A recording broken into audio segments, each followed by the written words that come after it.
It's Friday, July 1st, 2022, and this is Den Excelsior, the Mostly Marvel podcast.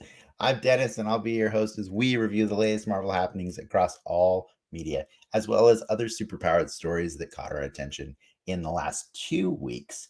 I say that because we were supposed to have an episode last week, but there were circumstances that just kind of led to us at last minute deciding we shouldn't do a show this week. So, yeah, we're going to cover 2 weeks this week. And when I say we, I'm referring to the special panel of nerds joining me this evening. First up, I like to call him my co-host, but like if that's what he is, then why am I always introducing him? It's Ricky. I don't know. You make the rules here, so Exactly, right? I make you the can call rules. me whatever you want. Yeah, I don't know. I mean, it warmed your heart 2 weeks ago when I called you that. So I think it was the first time, but now I'm over it now. So okay, you're over it. Fine. Well, yeah, we got a lot to talk about this week. So before we chit chatting and stuff, I'm gonna bring out our special guest, who is also a fellow streamer and lover of Marvel, and she's been on the show several times now. It's Lacey. Hi guys. hey, Hi. welcome. Hi. That was the fastest tech check ever, Lacey. You literally showed up 1 minute before the show started. Do you have a fan running, by the way? It sounds a little. I hear something. Is it? Yeah, it's super hot up here. I'm gonna go ahead and modify my mic real quick. But yeah, it was really hot. There, my that child sounds is better. really sick, so I'm sorry I was late. No, it's cool. That's cool. We were like, F it, we'll do it live. We'll do it live. That's what we do. Every week we do it live. So yeah. And by the way, apologies to Mikey. I mean, not so much apologies. He kind of canceled on us too. But we will have you back at a future point because we love having Mikey on the show.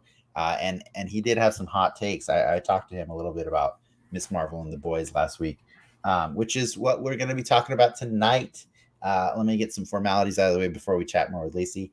Yeah, as advertised, spotlight on the last 2 most recent episodes of both Miss Marvel and The Boys are what we're going to be discussing tonight. It's going to be a lot. It's going to be Cliff Notes probably. But before that, we have some nerd news to discuss and hopefully a quick round of trivia to play. And for those of you joining us live, don't be shy. We'll be checking the comments regularly. And if you can't get enough of us, you should visit patreon.com/denxmedia, where you'll find a variety of creative offerings, including recent episodes of our live after show, The Soapbox.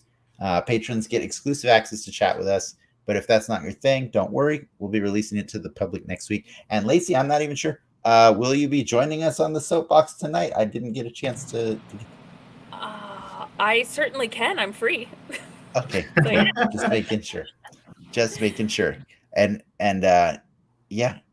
Hopefully it cools off in your attic. You did a Patreon thing this week, right? You did a little post with your art show. I actually posted many things on there, but that now I know what you're not paying attention to. Yeah, that was targeted towards me in an ad. So. That's super awkward. No, I post a variety of things there.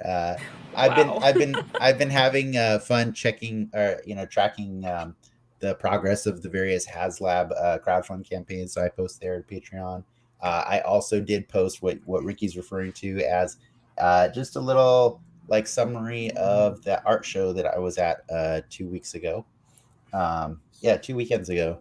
I got to set up a booth and try and sell my toy photography, and it was pretty fun. It was I wouldn't say it was necessarily my target demographic, but every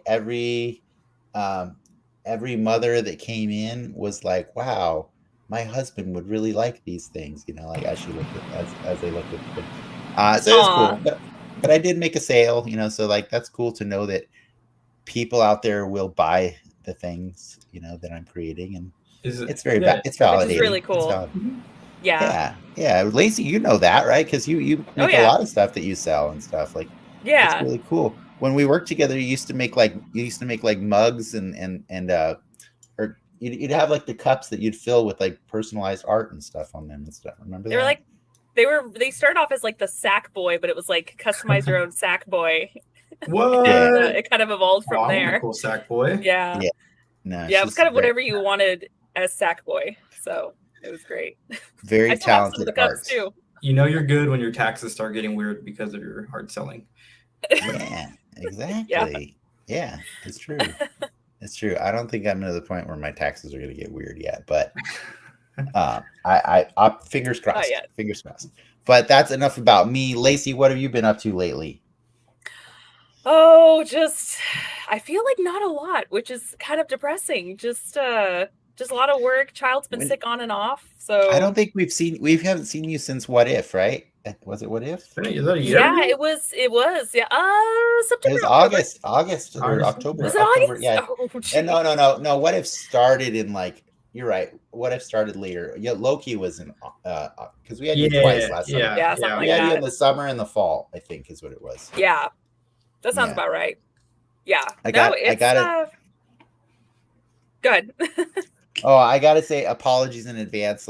So next week we're gonna be doing a super packed episode because it's not only The Boys and Miss Marvel, but it's also Thor: Love and Thunder. I really wanted to have you on that episode, but I know that being a mother, it was gonna be hard enough to get you to watch The Boys and Miss Marvel, but to get you to go to a theater before we record this show, I was like, I can't ask her to do that. So like, I do want to hear your opinions of that movie when you finally do get to see it. I'm excited for it. Yeah, we couldn't make you do it. Crept up on us. We got like a month ago. We just got the trailer. I didn't even realize it was out so quickly. I was just like, oh, that's next week. 6 days. 6 days from today is Thor: Love and Thunder. Dang, I'm very excited for that one. Mm-hmm. Yeah, same. Yeah. It looks great. I'm very excited. Yeah. What have you been nerding out on in the last few months since we've seen you? Well, The Boys. Definitely. I actually recently started watching it. It was one of those things where it's kind of been on the back burner for a while, and then wow! So you binged it all? That's a pretty good binge, I just binged it all. I just binged it all a few weeks ago to refresh my brain, and it's an amazing binge. I was quite impressed with it. I can only binge watch stuff, but I can't watch episode by episode anymore. I have to binge, otherwise it'll drive me insane. So it's killing you that you have one more episode of The Boys to go. I do. It's rough. Yeah. So that's pretty much it. And did you enjoy the first 2 seasons? I did. It's The Boys. I have mixed feelings about it. I mean, obviously I liked it if I kept watching it, but at the same time, it was so weird. Mm-hmm. I didn't know how to feel about it in certain episodes or certain parts, but it's like a train wreck where it's like you want to look away, but you want to see what happens. So that's fair enough. We can talk more about that one later. But I'm curious, have you watched Umbrella Academy? I've seen the first season. I have not seen the second season yet. The third season just came out last week. I did see that, and I was like, "Whoo, I'm behind." It was amazing. That was what we've been binging all week long. Nice. It was great. It was a lot of nerd content for me these last 2 weeks. I bet. I was trying to sell Ricky on that show, and he's like, "Not for me. It's too hot topic." That's what he said. It just sounds. I feel like I walk into a Hot Topic and I just see Umbrella Academy stuff on the wall. I'm like, it's just X-Men. All it is X-Men. That show's X-Men. It is, yeah. X-Men's not at a Hot Topic, so I don't have anything against Hot Topic. It used to be. I mean, back in the day, I used to get like a lot of my X-Men jackets from Hot Topic. So do Hot Topics even exist? Do malls even exist? Still? Yeah, they do. Yeah, it's like a mall. Close and choose though. Fair enough. Yeah. Fair enough. All right. Well, I don't know. We could talk randomly about all the stuff that we want, or we could do that in the soapbox later tonight. But we have a lot of things to get off our plate today, so why don't we move along? Ricky, you got some news for us? I got some news.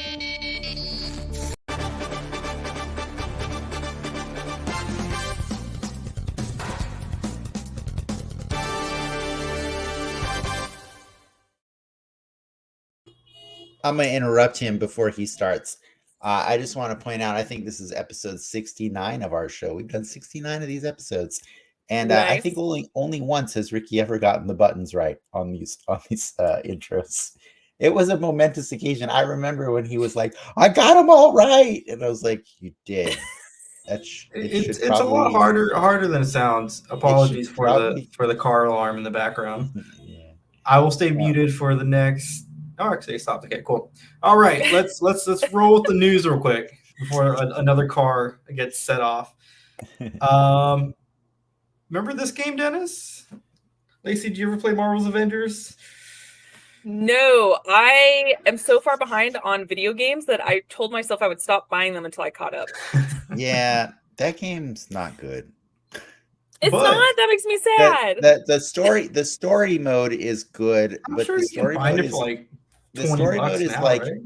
the story mode's like maybe six hours tops, and then after that, it's just an endless grind of repeating the missions over and over. Up until the show, it was the best Ms. Marvel content.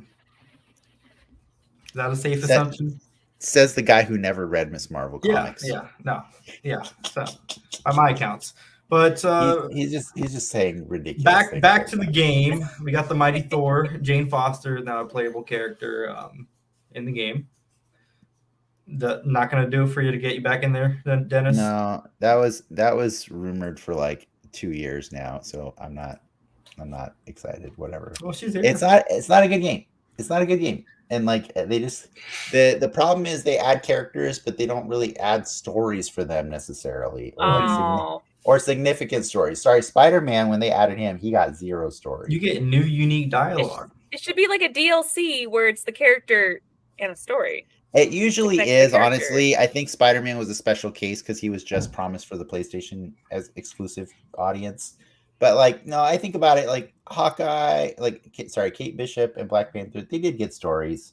So, but their stories are like 3 or 4 missions and then you're done. And so it's not enough. Picky. It's not enough. Picky? It's a free update. It's a free update. Yeah, it's a free update. That's so that they can sell you $20 costumes for her. Yeah. You know the game. Yeah, I know the game. That's why I'm done with it. That's why I deleted it from my PlayStation a long time ago. Well, this movie, is it unfortunate, this movie? The Madam Web movie? I don't know. That was a weird segue. But we got Emma Roberts joining the Madam Web Spider-Man spinoff, which is kind of news in itself. But there's something floating around from, I want to say, Collider, that this apparently is not necessarily a Madam Web movie. And that was kind of the overarching rumor, that it's a little bit more, and that would kind of explain the casting a bit, because there's a little bit more of a prestige in the terms of the people that they're getting, that it would be interesting to see them, like the idea is this is more of a Spider-Verse type of situation as opposed to just like a Madam Web focused movie. I don't think that wasn't assumed. I mean, by Spider fans who know who Madam Web is, I think that was the assumption. The assumption was it was a Spider people. Spider people, yeah. I mean, the fact that somebody's already been cast as like a Spider Woman in that story as well, right? I think, or I don't think no one's officially been cast, but they're supposed to be a anyways. Like the thing, honestly, my answer to this, I'll ask Lacey what hers is too, but I love Emma Roberts. I think she is an awesome actress. I get sad every time I see an awesome actress cast in a Sony project, like, or an actor, awesome actor or actress, because it's a waste. You know what I mean? Like, I feel so bad for Matt Smith. You're already throwing out Madam Web. Yeah, man, I am. I'm throwing them all out. I think they all suck. Oh man, come on, man. Morbius was terrible. Morbius was a terrible movie. It made like $5,000 when they brought it back in the theaters because whatever moron thought that was a good idea. It was memed back into existence. Yeah, so like it made like $5,000 when it came back into existence. Like that's horrible. That's horrible. It cost them more to put it back in theaters than $5,000. I don't. Yeah, even remember totally. It's for the lulz, so I mean. But no, all of these Sony movies that are not done in collaboration with Kevin Feige, they're garbage. Like they're just bad. And so like it makes me sad when I see like cool actors getting attached to this. Like they're getting paid. Like I'm sure they're probably thinking that they're bringing in more people that way. Probably. Why do you care that they're getting paid, Ricky? Like I don't. It's not like they're forced to do this. You have to do the Madam Web. Like sign a contract. They are willingly doing this and have to try out for the role. Yeah. No one said they're not getting paid. I'm just saying, they're talented actors. It's always about the money. Gotta work in Hollywood, man. Yes, they Pandemic do. set some people back, But what I was gonna the say Roberts earlier, family's really hurting right now. What I was gonna say is I feel bad for like Matt Smith because Matt Smith told a story in an interview before he did Morbius where like he had been really reluctant and hesitant to go do any superhero movie until like his former co-star Karen Gillan convinced him, oh yeah, it's awesome, you should totally do this, while she's off working with James Gunn creating these amazing Guardians of the Galaxy movies. Like it's an apples to oranges situation, man. Like you got to be a little bit more selective or be more careful about like what I know Sony's I mean, marketing Matt Smith was burnt after Terminator Genesis. Like, let's be real. Like, I don't think he was burnt after that. I think a lot of the people in Terminator Genesis still have careers. But I'm just saying, like, I feel bad for him, and I feel like every actor that they rope into this after him, it's the same thing. We're like, oh, it says Marvel on the script, so it's got to be good, right? And it's like, nah. A little Matt Smith side tangent. It's a bait and switch, man. It's a bait and switch. What was that movie he was in where he can talk to the vampires or whatever? Like it's the apocalypse and there's Stanley Tucci's like a vampire or some sort of. Who are you talking about? Smith? Matt Smith is able to. There's a zombie apocalypse. They trap zombie Stanley Tucci, and apparently Matt Smith can like talk to him for whatever reason. I don't know. Like a zombie whisperer? No, I don't know. Yeah, like a zombie whisperer. And they showed this stupid movie at Comic-Con, like as a, it's one of those panels you sit in before the Marvel one at the end of the day. And sorry. Oh no, you can keep going. I'll put this back up in a minute. But that movie was so garbo in the thing they showed us, and I'm like, I just feel bad. Like you have to see him like sit there and like field questions about this terrible ass movie. So trust me, I don't have no sympathy for Matt Smith joining Morbius. Like he's cemented his. I have Matt Smith. I have sympathy for the Matt Smith type of actors who don't know anything about going into these comic book movies and don't understand that there is a big difference from doing a better agent. a Marvel Studios movie, a DC movie, or a Marvel Sony movie. You know what I mean? Or anything like like. It's and it has to do with how much like obviously like Andrew Garfield is a giant Spider-Man fan, so he knew what he was getting into, and like same with Tom Holland and everything. But like there's a lot of actors that just didn't have the time growing up to read these comics, and they're learning them later in life, and some get lucky and some don't, and it's a bummer. But like I love Emma Roberts, and like C. Cal Soto is asking us. She was trying to remind us of all the good that Emma Roberts has put out there in the world. And she was asking us, what is the best Emma Roberts American Horror Story season? Man, I don't know. That's tough. I like her in the Witch season a lot, but I think that's one of her first seasons. But yeah, she's great. I'm also behind. I've only seen the first 4 seasons. Oh yeah, we're fully caught up on that show. And when you live that mom life, you realize I used to watch movies and TV shows all the time, and the second I became a mom, it's like whenever I'm not wanting to pass out for the night, sure I'll squeeze in a show. Yeah, She was great Kind in of Fabulous, situation. the Nickelodeon television show. we understand it. Aquamarine. What's that? Aquamarine. Yeah, Yeah. she is an Aquamarine now. She's an Yeah. Aquamarine. I am going to say a Um, very unpopular opinion, though. What's up? Despite loving the comics growing up, I did not mind the Morbius movie. You did not mind the Morbius movie. Was it amazing? No. Yeah. It was not How amazing. No. Was it entertaining? many- Yes. Yeah, no, I'm with you. How I think many- amazing. How many movies have you been let out to go see, and did that impact your opinion of Morbius? That's the thing. Because of a child and lack of babysitter, I had to wait until I could buy it on, I don't even know what it was, Amazon Prime or something, and I had to Gotcha. buy it and then watch it at home. So Oh, gotcha. I wanted to see it in theaters, though. I did want to see it in theaters. Yeah, Like I look at it, hate it's, I hate that movie. you know, what is it, like $4 or $5 to rent, right? If I got No, it, it's like $20. oh She really? bought it. You She bought bought it? it. Okay, Yeah. Yeah. that's a good trade-off. I didn't buy it. Hour and a Fires. half of fun for $20. Sign me up. Buyer's remorse. That is not an hour and a half of fun, bro. Okay. Not a buyer's remorse, actually. I rewatched it since. No. Well, hopefully, Well, we get that's a our Morbius, show, ladies and gentlemen. Let's hope we get a Morbius 2 announcement at Comic-Con. It's Morbin time. Morbin times 2. That really doesn't work because that's a different company.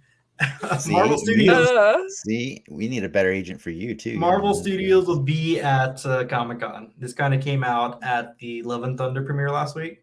Yeah, it's On pretty that. funny because I think our show like 3 weeks ago we announced in the news, whichever week you weren't here, Ricky. Yeah, We announced that they stated they weren't coming. they and never then stated. They never stated anything. Oh. I mean, it was stated. How about that? Yes. Change of heart?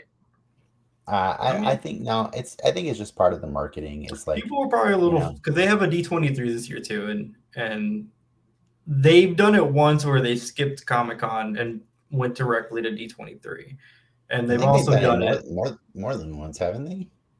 I think it's been 1-1 in recent years. Mm. But yeah, long story short, Marvel's gonna be at Hall H, presumably Saturday at 5 p.m. when they usually are. Yeah, it's kind of cool because the last time they were there, they announced all this cool shit, and Thor is pretty much like the last thing that they announced. Aside from Blade. I feel like you're a broken record again now. Man. Aside from the Blade movie that we haven't heard anything about. I'm excited for that. It'll be nice to know what's coming up, Dennis. Just be excited. I'm not. I don't need that panel to like to be excited is what I'm saying. Like I don't care. Like I stopped caring about those panels like I think at the last D23 because I was just like, you know what? As fun as they are, it's just giant commercials for things I'm already gonna buy. That's what you're in Comic-Con for. No, it's not. That's what you're in Comic-Con for, Ricky. You don't understand. That's not all Comic-Con is. That's why I go to WonderCon because it's what Comic-Con used to be. Exactly. But and I'm there for the nerddom. Comic-Con still is that too. It's that and so much more. So that people like Ricky can have their cake and I can have mine. You know what I mean? But to say that is what Comic-Con is, that's not true. It's not. Like there's a lot of things you can do at Comic-Con. There's like thousands of panels you've never been to that are not trying to sell you something. You know what I mean? Like and so yeah, but a lot of voice actor ones. Oh, the voice actor ones are freaking awesome, man. Like, yeah, they are. Anyways. I like the sing-alongs. You're making me want to tell you to get off my lawn, Ricky. Well, how about get off my boat? Nice segue. Avengers Quantum Encounter. Disney Wish was christened this week, so we got to see there's a Marvel dinner show that they have on board. And it's primarily featuring Ant-Man and Wasp. It's Paul Rudd and Evangeline Lilly. But what's kind of cool is you also have Captain Marvel, Falcon, and Miss Marvel all pop up in this little mini movie. So this is kind of like the first time you get to see Miss Marvel and Captain Marvel interact with each other. It's a little weird that it happened on a cruise ship first. That's very funny. Where you least expect it. The whole video of the show's out there. It's like 13 minutes long. There's a little clip about the Thanos, the Ant-Man entering the butt thing. Yeah, there is that, which is kind of funny. Sure. I saw that part. I didn't watch the whole thing, but I did see the part where they referenced the famous maneuver, and it was funny. Yeah, I will check it out. I'm not a boat guy, honestly, but like, I'll watch the video, and maybe one day I'll be convinced to go to a. I think you have to have a kid, like by law, to go on a Disney cruise. By law? Yeah, you have to accompany a minor. What? That's weird if you don't. Law. I mean, yeah, I could see that. I guess. That's weird. I don't think that's true. Yeah. I've never been on a cruise, but I've been on like a dinner cruise where it's just like an evening thing, and I've been on plenty of boats because I've fished my whole life. So, yeah, just never been on a cruise. I think Ricky's making shit never a Disney cruise. But I would go to see the dumb 13-minute Ant-Man movie with Ant-Man food. Sign me up. Now, when you say Ant-Man food, is it like this big? Yeah, there's tiny foods that are big and big foods that are tiny that they like bring out to you while you're watching this movie. I think one of them was like a big. It was a big donut. Like that was one of the big things, and I can't remember what the little stuff was. By the way, the report was from Deadline. Deadline reported that Marvel Studios would not be attending Hall H. That's where it came from. Report on this guy who rocked Hall H a few years ago. He rocked Hall H? I don't remember that. Are you talking about Apocalypse panel, right? Yeah. Oh, I guess so. Yeah. That was an interesting segue. I'm confused by it a little bit, but keep moving. Before we do that, we do have a question from the audience. We had several, but like I'm skipping to this favorite Marvel at Comic-Con memories. Just to let Ricky have his moment of talking about giant commercials. Like, let's see. What was my favorite Marvel Comic-Con memory? In terms of Hall H, the Iron Man coming out of Robert Downey Jr. coming out of the crowd, dancing to Luther Vandross, and then Loki coming out in full costume. That was a pretty cool moment. Loki in full costume was a great moment for sure. Mm-hmm. I think pre Hall H, I think the panel for Sam Raimi's Spider-Man was probably one of the craziest things I had ever seen. That was in Ballroom 20, I believe, like back in the day. Was Hall H a thing back then? Not like that. Yeah. Lacey, did you ever go to any of those panels?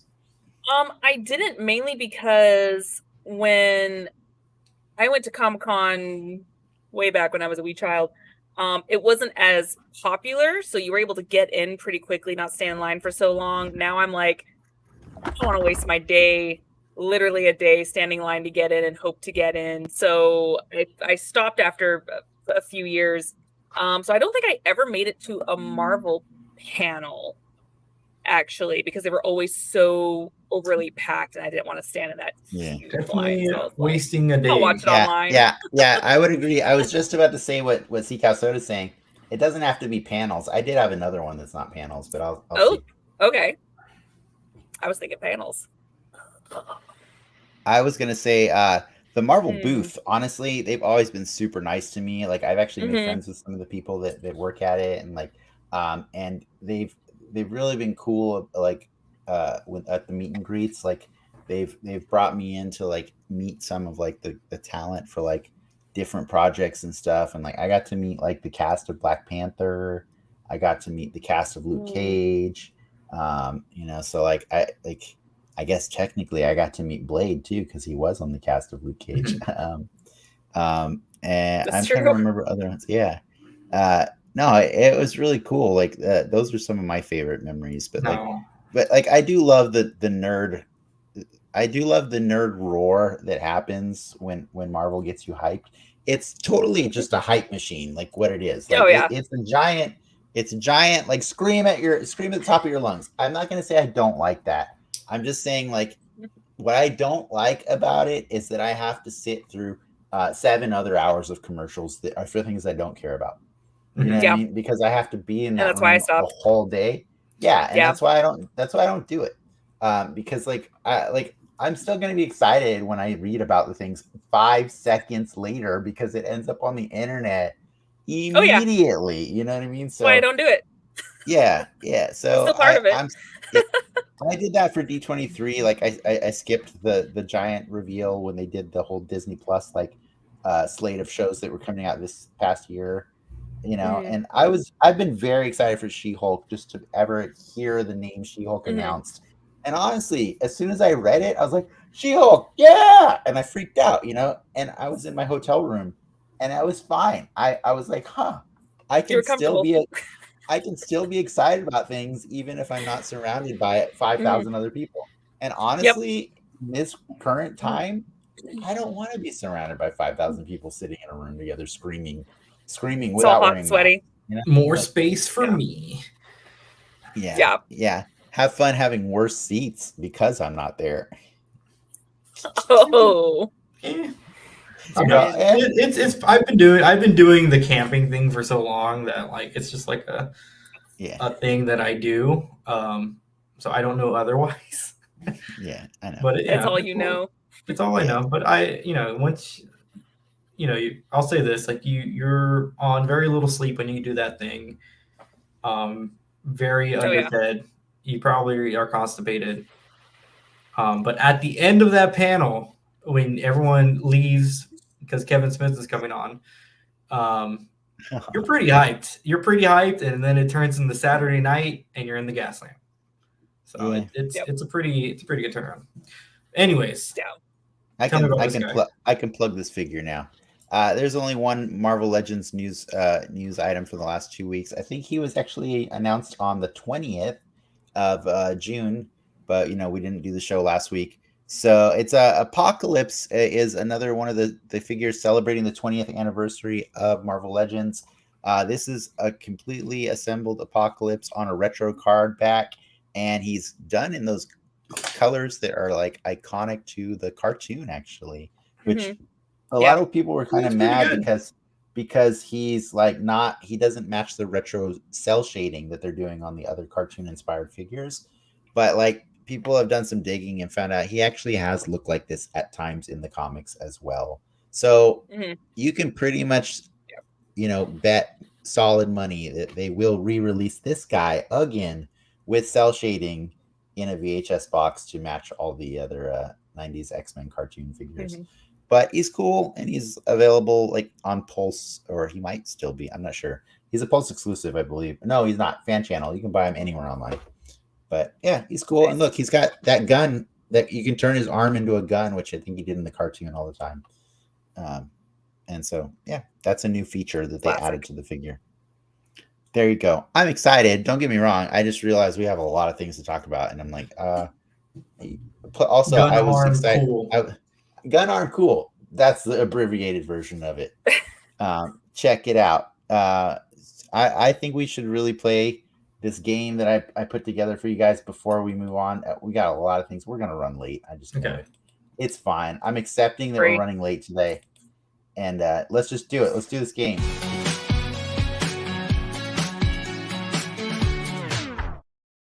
All right, Contest of Champions. That's definitely not trademarked, I'm pretty sure. Anyways, normally I do it as a Marvel themed trivia I put together for you guys. In the past, I've strayed away a little bit and had like maybe DC panels as well, like sorry, not panels, but DC slides in the trivia, or maybe I did amalgam at some point. But this time around, I'm going completely away from Marvel. I thought, in honor of the boys, I kind of wanted to do something related to the boys, and I just realized, like I've never read the comic before we started talking about this season of The Boys. So I've read a few issues. I read part of the miniseries Hero Gasm, which was what last week's episode was based on. And I got to see a lot of things, and I got to be a little confused by things because I was confused by like, who's that character? Who's that character? And it started getting me thinking. I'm like, oh, what's really fun about the show is it's inspired by the comic, but they really took liberties with changing things where it felt appropriate, and so I thought it'd be fun if I showed you the comic version of characters and you try to guess who their Amazon original equivalent is. Ooh, Okay. yeah. So I'm gonna let you take turns, but the first one's a freebie I'm gonna give you guys. So this one doesn't count. Because it's kind of obvious. Who's that boy? I think that one's pretty obvious. That boy has some thick thighs. I think it's pretty cool to know that this picture of Homelander, it's pretty striking and it's pretty obvious it's Homelander. He's covered in blood, and he's got laser eyes. He's got thighs. He's got thighs for days. Yes, but like it's pretty obvious it's Homelander because they kept pretty close to the aesthetic, right? And it's pretty cool. Yeah, that's pretty spot on, actually. Yeah, but here's another one for you, Lacey. Who's that boy? Oh, that's oh my god, names. I'm so dumb. I totally blanked on his name. The main character, Billy. Thank you. That is name came back to me. Billy Butcher. Yeah. This guy has got a really clean cut look, but I think the crowbar kind of sells it, and a very understated outfit he's wearing there. I think Ricky would have known that one too, because I don't know if you had a chance since you binged The Boys, Lacey, but if you get a chance, binge the short season of The Boys Diabolical, which is a animated show. It's only like 8 episodes, but it's like in The Boys. 8 shorts. Yeah, 8 shorts. They're each like 13 minutes long, but they take place on Prime. Yeah, they take place in the same universe as the show, but they're all. It's kind of like picture like the Animatrix. They don't all take place in the same universe. No, one of them does not. One of them does not. One of them takes place in the comic book universe, but the rest of them do take place in the same universe as the show. But it is The Boys. It's just not. It's not. Most of the episodes don't highlight The Boys themselves. I like Billy's. I think it's been understated. Billy Butcher has a great sense of Hawaiian shirts in the show. A great selection of Hawaiian shirts. He does. He does. They're never loud. He does it so well. All right, Ricky, your turn. Who's that boy? Oh, it's Maeve. Right? That has to be Maeve. Yeah. That is, in fact, Queen Maeve. Yeah, she's blonde in the comics. Yeah, and blue outfit too. Yeah, well, the chest symbol thing is the same, right? It's kind of a Wonder Womanish thing. Yeah, they did keep the chest symbol for sure. Yeah, it's subtle, the changes, but yeah, they're pretty there. And maybe I might have been throwing you to some softballs before we get into this. Lacey's turn. Who's that boy? Oh, is that Frenchie? The baguette makes it questionable. You're kind of. Yes, but he's so skinny. It's a little racist. I think it was just a guy holding a French baguette, and you decided that was Frenchie, and you're totally. Actually, correct. It was the goggles because he had goggles at the beginning. That's why. Oh, did he? Okay, yeah, I don't remember. All right, Ricky, who's that boy? Oh, I think I'll say it's one of the. I'm assuming it's some Hero Gasm. I'm gonna say one of the twins. Is it the Titan twins? The Kaboom twins? Oh yeah, I can't remember their names. A twin. Am I right? No, it's Little Nina. Okay. It's Little Nina. It's it's the best picture I could find, but like. I think the vibrator in her hand kind of alludes to that episode that was largely focused about, Little that's the Russian hairstyle. Yeah, exactly. Now that I think about it, I'm getting a little. They're gonna get harder as we go. You didn't have any. Who's that boy? Soldier.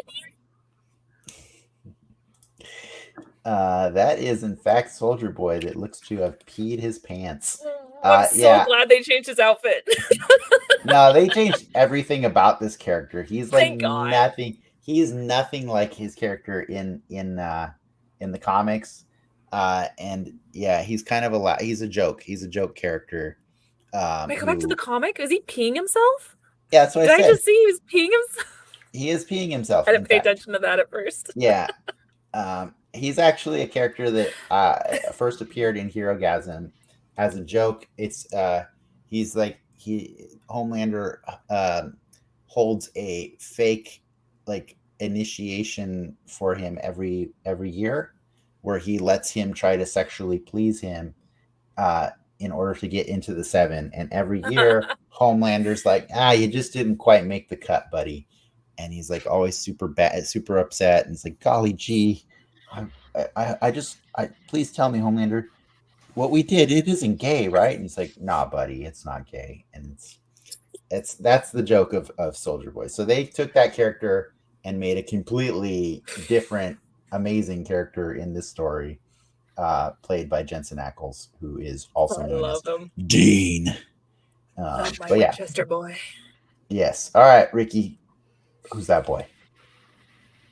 I know who it is. It's Newman. Isn't he President Newman in the comics? That was pretty impressive, Ricky. I didn't think you'd pull that off. This is actually I believe at some point he does become the president, but this is from Herogasm as well. Victor this character, Newman. He's called Vic the Veep, aka Victor Newman. And he was modeled after George W. Bush in the comics. And he is a really, really dumb person that Vought decides they're able to control. And so when they get tired of Dakota Bob in the office, they make plans to get rid of him and replace him with their puppet, Vic Newman. So I think it's really cool that they went in a completely different direction also with that character and made her a very scheming character with a very, very threatening as well, so but yeah, good job. I'm impressed that you knew that one, Ricky. I was sure I was going to get you on that. Mm-mm. How did you know that? When it was completely different. I researched everything. This, I do my research when we talk about things. Well, you know what? I'm impressed. You guys got them all right, and that's all I got for you. So that's crazy how different it is. Good job. I do have a ton of those ready to go for like next week. They're all different though. Like the Deep is like a totally different character. Yeah, maybe don't spoil it because I might use them next week. Okay. Oh. Right. I might have already put the work in to get next week's game done, and you're about to spoil the whole damn thing. Is Black Noir in that one too? I'm not saying. All right, I think we're gonna let's take a break from the boys for right now. Good job, both of you, for getting those. I think I made Lacey's a little easier, but I just wanted to call her racist for that Frenchie one. God, terrible. Even though I focused on the goggles, thank you. Yeah, no, I know. Oh, and then apparently Seacow Soda is doing her own research right now. I don't know that I want to ask you the follow-up to this statement, which is, oh no, I just read a very disturbing fan theory about Homelander's mom. I know what it is. Oh no, I don't want to know either. Maybe I do. Maybe in the soap. No, it's completely made up. I have a theory that it's a cow. Oh. Okay. Oh, the milk. Okay. Why is he obsessed? But hold on a second. Before we do that, I think we're gonna pivot. We're gonna take a break from the boys. We're gonna put a spotlight on Miss Marvel now, and I'll explain why.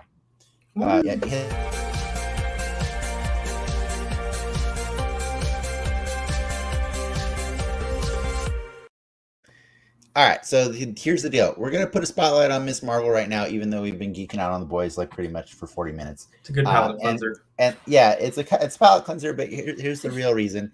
Miss Marvel comes out on Wednesdays, technically Tuesday nights at midnight. And the boys comes out like on Fridays, technically around Thursday nights around 5 p.m. The reality is, it's like if you're actually watching us live, it's probably more challenging to get the boys done before you come to hang out with us. But if you did, I appreciate that. I do really do. But just to be, conscious of our people that might be wanting to hear what we have to say about Miss Marvel, we're going to do that one first. Get the spoiler warning out of the way. Hey, we're going to spoil the last 2 weeks of Miss Marvel. We're going to talk about that just for a little bit. And then I promise at the end of the show, we're going to go back to the boys and geek out all over that because, without ragging on Miss Marvel, the boys is my preferred show right now. It's just, that's my thing. I do love Miss Marvel though. So I got the spoiler warning out of the way. I do have the 2 really quick episode summaries from the last 2 weeks that'll kind of like maybe refresh your memory about what's happened in them. Episode 3 was last week. It was titled Destined, and it said, ahead of Amir's wedding, Kamala may face grave consequences due to a crucial decision she makes. And then Seeing Red was this week, and Kamala travels around the world to solve the mystery of the bangle and her family's history. And just as kind of a reminder, if you guys, do you need a reminder, or what last week was? Last week we basically learned that Kamran's family are Jinn, and so is Kamala, or that's what they say, and or AKA a group known as the Clandestine, who wants to use Kamala's bangle to get back to their world. That was pretty much the episode, and then it started out as like them being really friendly with Kamala, and then like on a dime, just like halfway through the episode, they're like, "We're bad guys now," and I was like, I don't know what happened there. That took a day. Yeah, they were They're like, we're tired of waiting. It was quite jarring, but like they basically show up and ruin the wedding. It sucks, but somehow the family ends up blaming Kamala because she pulls the fire alarm so that everybody can get to safety and they can have the mid story superhero battle that they need to have. I did like this episode at the time, except for that jarring part where, yeah, like I said, the lady was like all about Kamala and being friends and stuff. And then like 15 minutes later, she's just like, I'm done waiting. And I'm like, well, you waited like 100 years. You need to be more patient, ma'am. Right? I felt like that. Yeah. And so when I say that lady, I think I have her name written down because I honestly, like a lot of the names, they don't get mentioned enough for me to remember. But I think her name was, what was her name? Najima. Najima is, I believe, Kamran's mother, right? Yes. Or yeah. Is it mom? Yeah. Okay. He keeps calling her mom, so. and so yeah. And then in this week, or that episode ends, and we find out that Kamala is confronted with a vision from her bangle of the train from the partition, and suddenly her grandma calls and it's like, I just had the same vision. You got to come to Pakistan. And so that's what this episode was. This week was a tour of Karachi, right? Mm-hmm. And then you got to meet more characters and stuff. And like, I like what they're doing, but I'm curious how this show is vibing with you guys right now. What do you think? Okay. Well, I'll say this. I like Kamala a lot. I can't reiterate how much I like her and her character and her take on the character. And I'll kind of circle back to the beef that we had with the Netflix shows. They were 8+ episodes, right?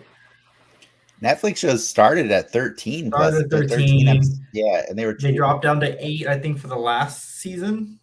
For the crappy shows, like Iron. The crappy shows, and then we're like, those shows were good, but they just needed less. Like, you could just drop 2 episodes and be good with it. Yeah. So that leads us to Disney Plus. So each of the Disney Plus Marvel shows has been 6 episodes, aside from What If. And up until now, that felt kind of fine. Like 6 is a good, you get your arc, you get all your new players, and then we're done. But with this, I'm like, let's do it in 4. Like, I'm ready for her to be out there. I don't know that I need the story to be done in 4, but I feel what you're saying is that like How long are they gonna put together the suit before she's finally Like, wearing it, right?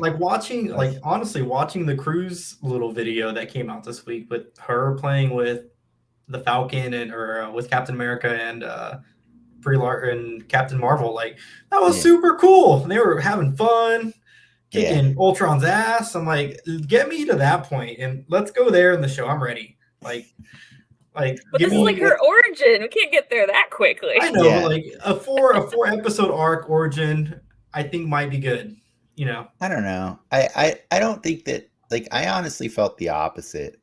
I when this episode ended to this week, I was like, ooh, now you're time traveling and you're back in partition. Guys, you have only 2 episodes left of this show.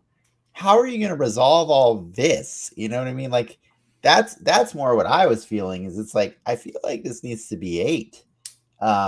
So I think that's funny. I think what's going to happen is the same thing that we've seen happen before. Is they build up too much in 5 episodes, and then they can't necessarily stick the landing in episode 6 because they have to rush a lot of things at the end.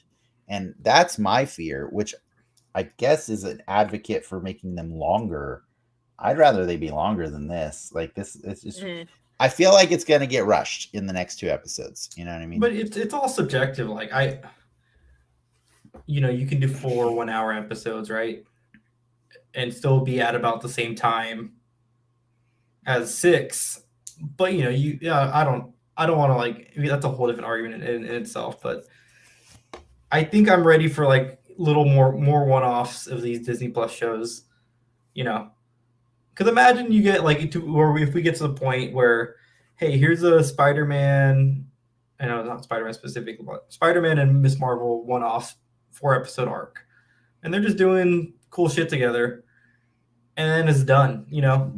Cool shit together is your bar, Ricky. That's not everyone. That's not everyone's bar. That's not everyone's bar, and I'm really glad that they're not making the stuff just for your bar, because that's a really low bar. That's a really low bar. That's a Morbius bar. My bar was I would want more from that, honestly. Cruise ship videos, so. But Lacey, tell us what you thought about these last. Are you enjoying this show? Did you read the comic? I am. Oh yeah, I didn't read a lot of the comics, but I did read. God, I'm terrible with the names, but I think if I remember, there's like 4 or 5 different Miss Marvels as far as like volumes. The person who plays Miss Marvel. Yeah, oh, so it's just like the character, in the comics. So I actually the first one I read actually was about Kamala, so I was like, oh, okay, I know this. I'm loving it because, one, I love the music. The music is just fantastic. I love cultural music like that, and I'm loving like learning about the culture too with the Marvel universe. But yeah, I think aside from that weird quick turning point where we're like, oh, we've lived 100 years, it's fine, we're gonna take our time, we're your best friend, and then all of a sudden, like, no, we don't have time. It's like, that was really weird and rushed. Okay, an extra day. Yeah, right? I was like, it literally was a day. You lived 100 years. 2. I think you would understand the cultural significance of a wedding. Like, weddings are kind of things you can't get out of. You know what I mean? Like, so, like, Anyways, continue. So it was weird. So I was like, okay, but I really liked how I feel like they're building up. Yes, it might feel like it's kind of getting. Maybe they're going to rush it because they only have the 6 episodes, but I feel like what's happening right now with this time travel thing that they're doing is I really only think it's going to be maybe a quarter, maybe half the episode. I don't think it's going to take the whole episode so they can get back into it. Yeah. If it's the whole episode, we've just checked out on Bruno, right? We don't even what even is going on with Bruno? Well, he only signed on for 4 episodes, so yeah. I mean, he's going off to the special school with a sprained to become the real supervillain. He's making the suit right now. We saw his skills. And like I feel like Bruno and Nakia deserve a resolution to that story arc, or she just found out about her friend's superpowers, and then her friend's like, bye, I gotta go to Pakistan, and I'm like, okay, like that's I mean, I like the show, I really do. I think like I've been having fun with it, and I think it's a cool uplifting juxtaposition to the dark grittiness of The Boys that we get every week. Very much so. It's really, it's really fun and playful and stuff like that. But character died this week in this week's episode, and it was so sad because I liked him for the short amount of time we knew him. I didn't feel sad because I felt like it was too short for me to care about it. Yeah. And so I think I'm still waiting for Kamala's actual with great power comes great responsibility moment. I think she got that already though. I don't think so. When was it? It was episode 2. People are not good. They do good, right? That was the line. It was no, you don't understand. Not being a good person is what you do that's good. Yeah. No, it's not being told with great power comes great responsibility that makes the moment the moment. It's having someone die tragically. It was the kid with the broken ankle thing, or he landed on the car that she fucked up. That is not the stuff that makes a hero. Okay, that's not. No, that's not the moment that I'm looking for. Okay? That wasn't the moment. Who are they going to take out the boy, Bruno? Yes. No, you don't kill that kid. Or the dad, or the mom. Who's going to make all the Young Avengers? I don't think toys? I don't think so. But I don't know. But what I'm saying is that's my point. Which characters have they allowed you to connect with in a way that it would be impactful to the mom? It's a mom. That's what I'm saying. But that's why Lacey, you're saying about what's his name? I have his name written down too. The leader of the Red Daggers, Waleed. He was interesting. I did have one observation on that when he was pointing at when he was explaining their purpose of being there in Pakistan and how they've been there for generations. It's the Red Dagger is a title that people take on to fight the evils and everything. And he's got this whole crazy display showing the two dimensions that are overlapping each other, and the potential threat to the universe or the world, right? This world-ending thing that could happen if the bad guys get their way. And it got me thinking, you guys ever watch The West Wing? No. Okay. Well, it's not just The West Wing. Obama's administration adopted a policy from The West Wing. It's actually a policy from a president from a long, long time ago. But they did this thing back in the day where it was called the Big Block of Cheese Day. And it's where the White House would basically have a day set aside where anybody with any problems with the government or the way things are going on at any level could come and plead their case and just be heard, by the president and his staff and everything like that. And oh my God, at this point, I feel like the Avengers need to have a Big Block of Cheese Day where they let everybody who's aware of a world-ending threat but has been keeping it just locked down in their own community and hasn't been telling how many of these are there? I'll agree with you. Yeah. Up until last week's or this week's episode, they kept it kind of personal to Kamala and the Bengal, right? On why it's her and why it's fighting. Yeah, it's kind of a world-ending event, but it's still a little bit of hearsay. Even though Bruno kind of assesses it could be dangerous, but we don't know. But yeah, in this episode they cemented as this has been going on for hundreds of years, and he pulled out where are the Avengers? The Avengers are still wrapping their heads around Asgard, and we still haven't nobody from Atlantis has showed up to let them know about their world-ending things going on down there. Yeah, Moon Knight didn't say anything. There is or isn't Inhumans something, everybody's got a thing, and it's so frustrating to me that it's I wish there was better communication among all these super teams.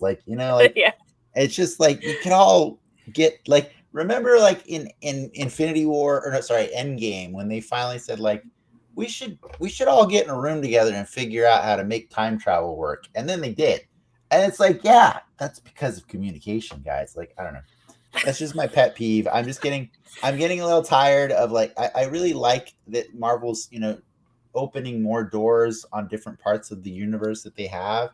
But like I also kind of always like that the MCU has had this connected tissue where everything is connected to each other in certain ways. And honestly, like Lindsay got super excited in that episode where they did the flashback to show the origin of the bangle and in the tomb, and they found the blue hand.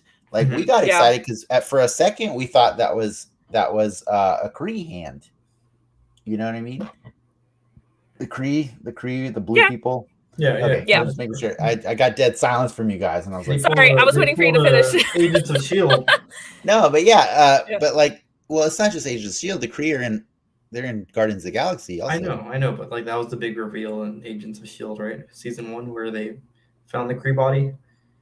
It might have been season 2. I can't remember. Oh god, that was so long ago. I don't remember. Yeah, but like, and in fact, the funny thing about that is like, when they found that, I found this trivia that was kind of like speaking to what I was saying. In the comics, Marvel, like the original Captain Marvel, Marvel was the one before Carol.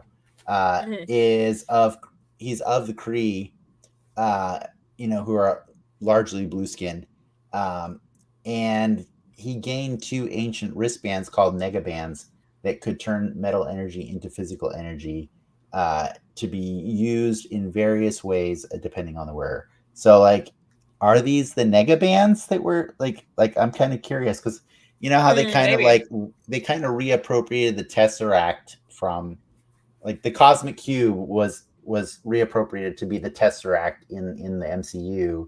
Like, are they taking these negabands and making them her thing? I don't know. I can't tell.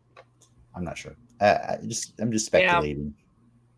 But they're also hinting multiverse, so I wonder if they're going to somewhat hint and tie in Doctor Strange or Spider-Man into this somehow and connect it, just because that's how it's been going for the last year or so. Yeah. I don't know. That's just one theory I have. Doctor Where they're going to somehow Strange connect that. He's with Charlize right now. So he's doing that.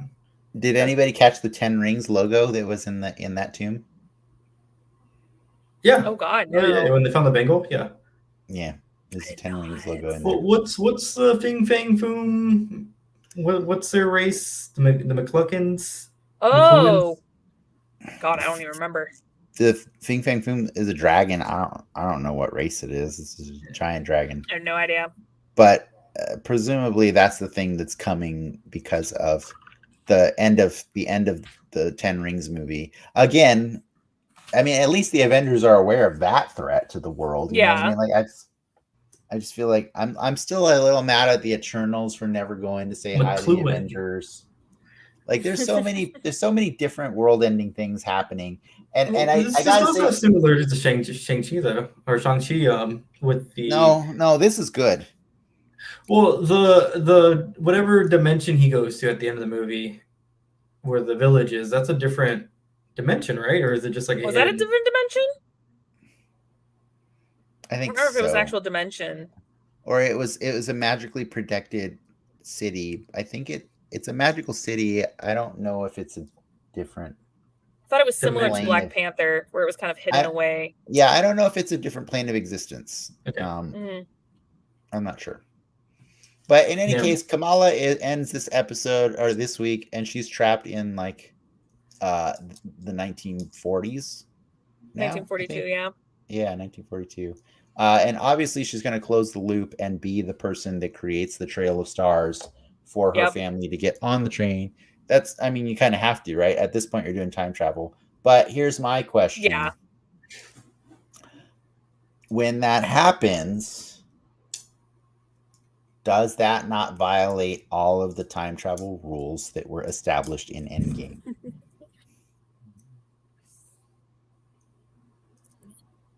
I mean, the TVA is already done right now, so a bunch of weird shit can happen. I'm just saying, does it not? Universe. Does it not? No one knows. Yeah, I'm not speculating on. I mean, they went to a lot of trouble to tell us that Back to the Future rules do not apply to time travel, and they're actually fake. Yeah. And so I'm just confused now. Maybe she doesn't do it. She doesn't do it. Maybe. But now that I planted that in your heavily ear, right? She tells her grandmother, "Hey, put stars." But now that I planted that in your ear, you're gonna be a little mad when it happens, right? You're gonna be like, yeah, nah. It's gonna be one of those moments where it's gonna be like, oh god, which was it? Deathly Hallows, the Harry Potter. Oh no, it wasn't. I can't remember which movie it was, but it was the whole like my dad was there to save me, and then nothing happened, so he panics and does his Patronus, and then you realize, oh, it was Harry all along. So it's gonna be one of those like waiting for her great grandma to do it, and it doesn't happen, and the train's leaving, so then she's like, well, I'll just do it, and then there's a king statue. but that violates the laws that were I know. in the game. So it's like shit. Someone changing the rules if that happens. Yeah, Agents of S.H.I.E.L.D. did it too, but that's because they weren't informed of how time travel works. We don't know if she went back in time though, or if she's just having a weird vision. It's also true. Okay, that's fair. That is fair. Yeah, because no one's noticed her. Yeah, really. Like acknowledged her weird clothes, her climbing on the train. That's fair. I'm just trying to prepare myself for possible nerd rage next week. Fair. You have a big week next week. You can nerd rage on that, and then the next day you can forget about it. Yeah, because nerd rage some more because Thor's bad or whatever. I'm pretty sure Thor's not going to be bad. Pretty sure it's not. Do you know who's directing it? No, it's not going to be bad. But there's potential. A lot of potential next week to put all your focus on that moment. I have great faith in that movie. Yes. Yeah. Anyways, if it's any consolation, the Clandestine apparently are a family of long-living superhumans in Marvel Comics created by writer and artist Alan Davis. I've never heard of them, but again, there's a million secret organizations that everyone who's watching these shows and movies is finding out about. Like, in the 10 comics, rings went from being fake to real to fake to like, yeah. In the comics, is the red scarf a dude or is it the red dagger? The red dagger is a person. Yeah, but here it's like a collective, right? I mean, it's an organization as far as we can tell. Yeah. There's not a lot. It's not a very long wiki page on Red Dagger. Honestly, I think the character was created only a few years ago. I mean, who knows? It could be just one person that organized it. 2016, Miss Marvel Volume 4, number 12. Oh wow! So, that's very recent. So this character is pretty new and not a lot going on, but fun. I like getting more characters that represent different parts of the universe, parts of the actual planet Earth, like not just universe. So I like the representation. I need to see more. It was pretty interesting to see them eat biryani out of a bag, but then I realized, like, oh yeah, I guess Lindsay was explaining. She's like, it's just that's fast food to them, and it's like, okay, all right, I get it. It's we just happen to be a hamburgers kind of culture, and so that's why our fast food is hamburgers. But I get it. That's cool. Yep. I don't really want to dwell too much more on this episode. This show. I want it to resolve well. I'm cautiously optimistic right now. Is this the weakest episode so far? A little bit for me. Or no? A little bit, because I think episode 3 was bad. But no, because you know what it did? It did that thing that Lost used to do, which is provide more questions than answers. And that kind of gets annoying, especially if you keep doing it every week. If you keep doing it every week. Yeah, tune in next week. Yeah. I kind of did that with Moon Knight. But like Ricky said, I love Iman. Yeah, Iman playing Miss Marvel. She is amazing, and I'm down for everything she does after this, because she's the reason to watch. Also, the mom, Muniba, that woman is awesome. Yeah, she's great. Too bad they're gonna kill her. But you don't know that. Don't say that. According to Dennis, someone's dying. So sorry, the it's mom. Gonna be the grandma. It's the grandma. I'm just twisted like that. Where like I like to watch Spider-Man movies and wait for Uncle Ben to die. I'm just That's like, fair. when's it gonna happen? When's it gonna That's happen? fair. Do it.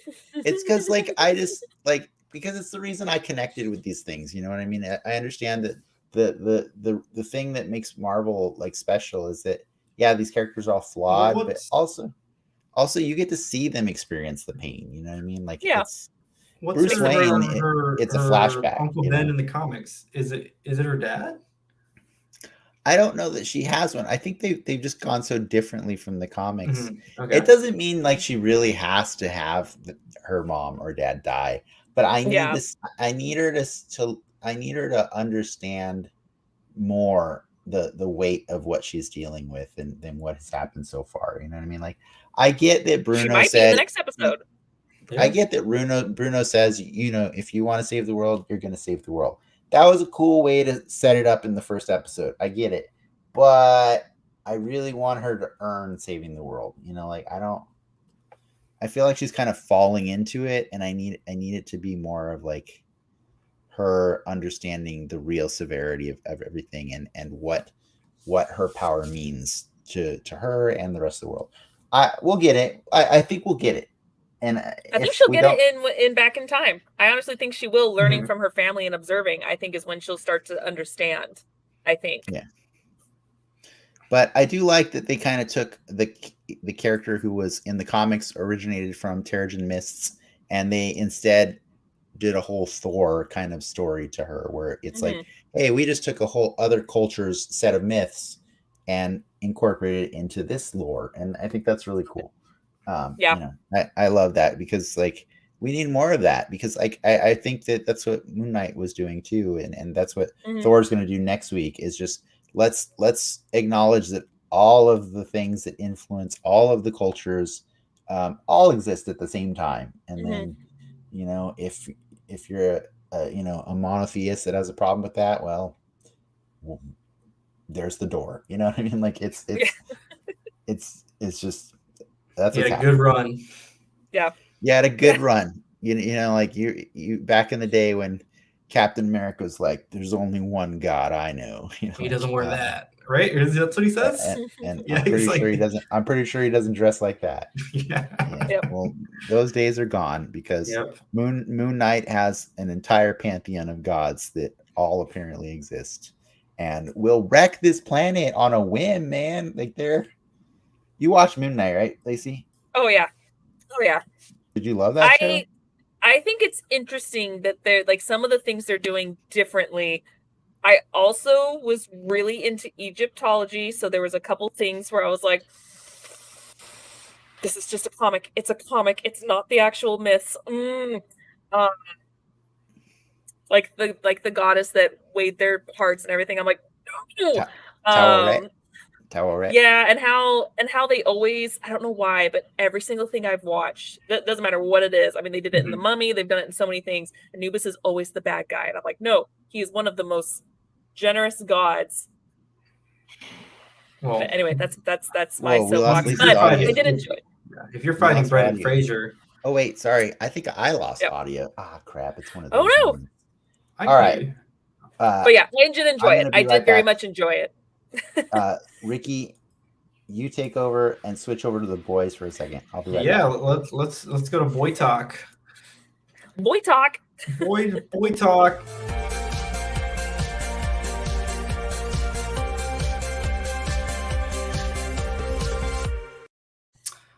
Oh man, this show.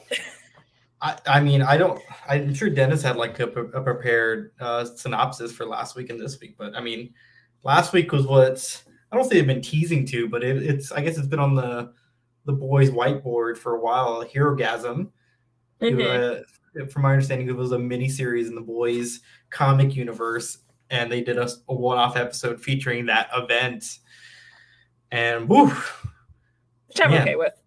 I was super down with it. Like, they kind of tease at the beginning with like their socials. Like they put the disclaimer up like the day before. And I was like, oh, that's pretty funny. Like, I'm sure you'll probably see a butt, probably see a penis. Like, a butt? Yeah, we'll see a butt. Like, it's pretty typical of the boys, but they went for it, man. No, they went full bore.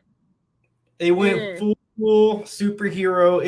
Like I was talking to Dennis last week or last show where you get to kind of see all the what ifs that you have in your mind when you're reading comic books. I'm like, what if Iceman did this thing, and what if he did this gross thing, or what would it look like if Superman just lasered a dude, right? And The Boys fulfills that fantasy, and it takes it to like the next level with the orgasm talking.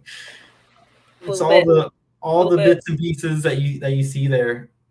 But to The Boys' credit, that's not even, I don't want to say gross, but like, that's not the most disturbing part of the show. It's the actual nuance of like the situation with Homelander and it's his descent into insanity. I don't know. What are your thoughts on the season so far in that episode?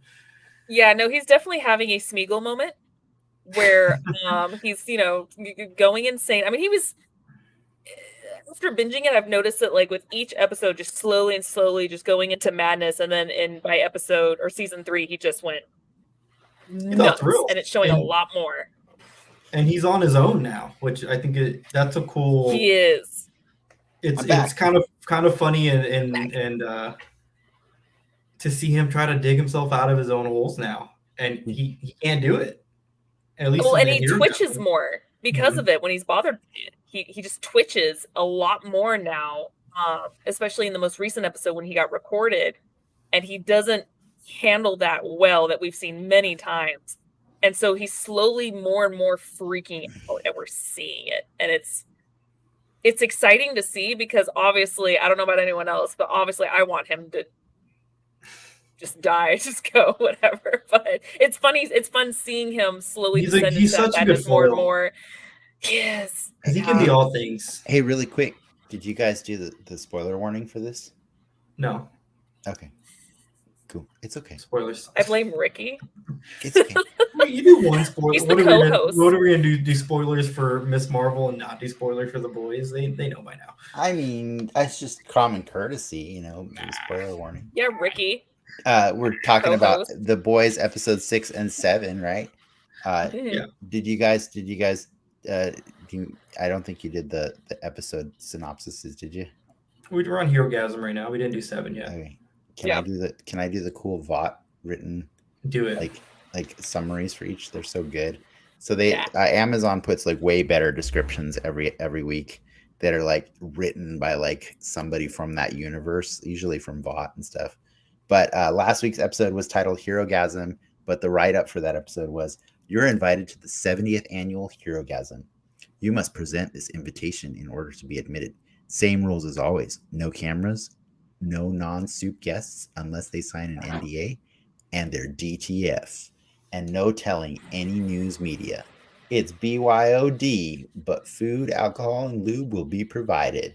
And please remember to RSVP so we can get an accurate head count for the caterer." That is amazing. That is so good. That is so good. Right? I actually really like that. It makes me bummed out that Disney like writes these horribly like boring like one sentence ones for Miss Marvel. Like these are so good. And then this week, great. I don't want to gloss over Herogasm, by the way, because I definitely want to talk about it for a minute. But the one for this week was titled episode 7 was titled "Here Comes a Candle to Light Your Bed," and the write-up for this one was, "Everything's changing as never expected for the Homelander.